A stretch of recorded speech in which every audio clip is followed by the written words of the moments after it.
stand by for action.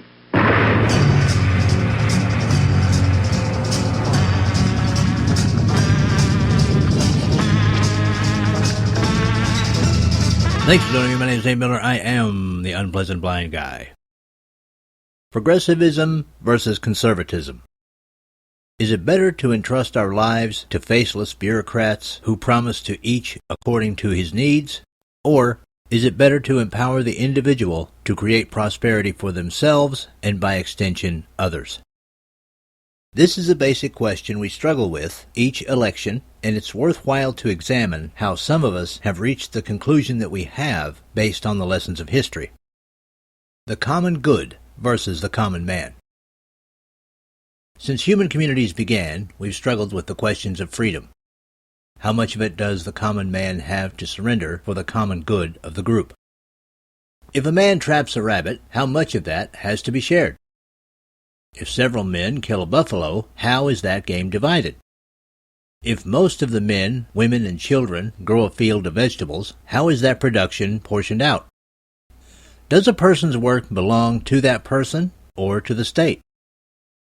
Who makes those decisions for the common man and for the society he lives in? We can speculate that the first ones to make those determinations were physically the strongest. In our earliest days, a hard fist, a deft club stroke, or a well-placed stone knife were likely often the methods of persuasion. Dissent would see success only if its author was a better fighter than the man in charge. It probably didn't take long for people to realize that sufficient numbers could overwhelm even the strongest of men. At that point, discourse had a vehicle, and wisdom had a more powerful voice. Recognizable politics and government were born. Leaders began to be chosen not only for their physical strength, but for their width of mind. The best of a society's production had to be shared more widely to better guarantee support for those individuals. Kings need courts as extensions of themselves to those they rule.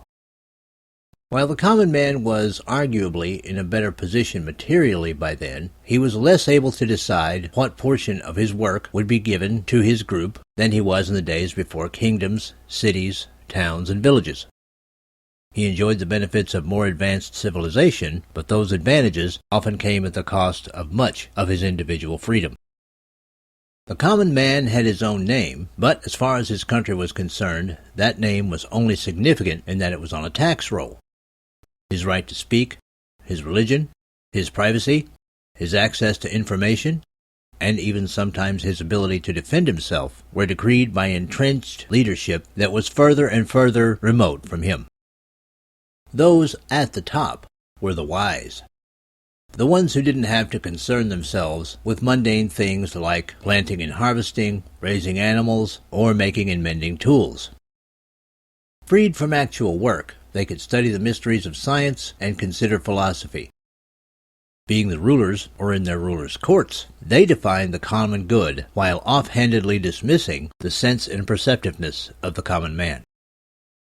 In much of the world, this was the only system of government until about 2,500 years ago, when the First Republic was created. The common good, no longer seen as what was good only for a king and his court, was extended more fully to the entire state. This came with better representation for the common man than there had been in quite a long time. Power is the most addictive substance of all, however. The ability to determine the common good was by that time almost completely linked to money and privilege for a ruling class. In the Roman Republic, this brought about the struggle between the patrician and plebeian social orders for that power. In the end, the patricians' own internal battles for supremacy in government led to the fall of ancient Rome's republic about 2,000 years ago. Once again, the common man was ruled by groups of people who were kings in all but name. While the appearance of a republic lingered, the common good was once again in the hands of a removed few.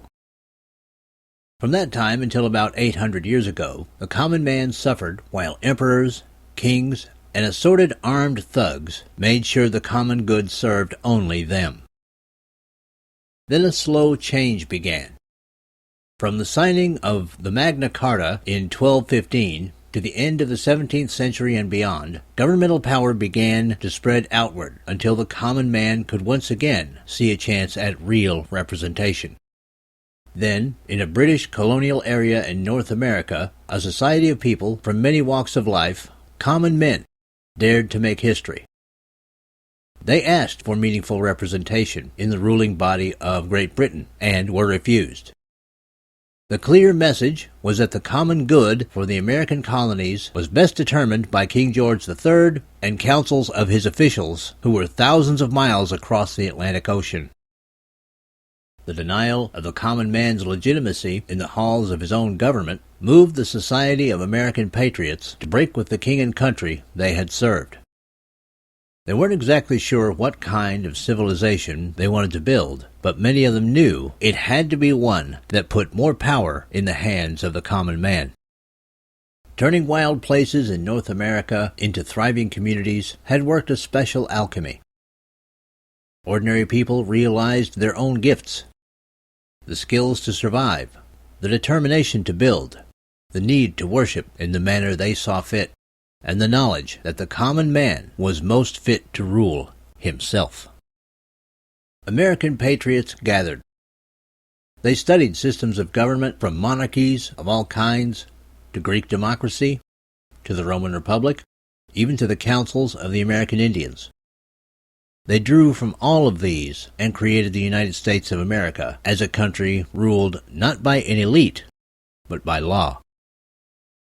Since the founding of the United States of America, there has been experimentation in other countries with other forms of government and economic society.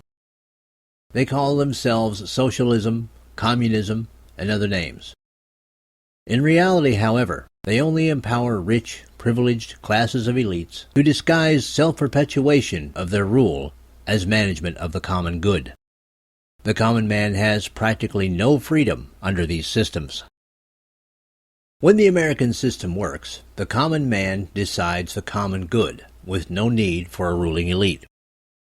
Through representation he controls, he influences economic policy, mandates how his country interacts with others, and shapes the future of the nation he lives in.